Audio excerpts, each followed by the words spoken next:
हुजूर,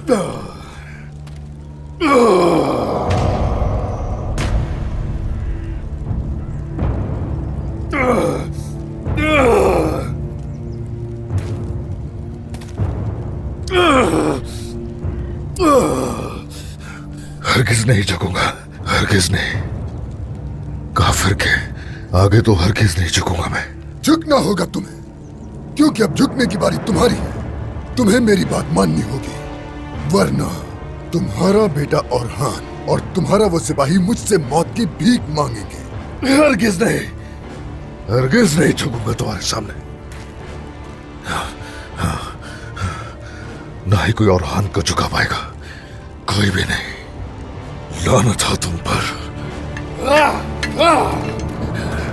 इधर बात सुनो मेरी, हम ना तो अपनी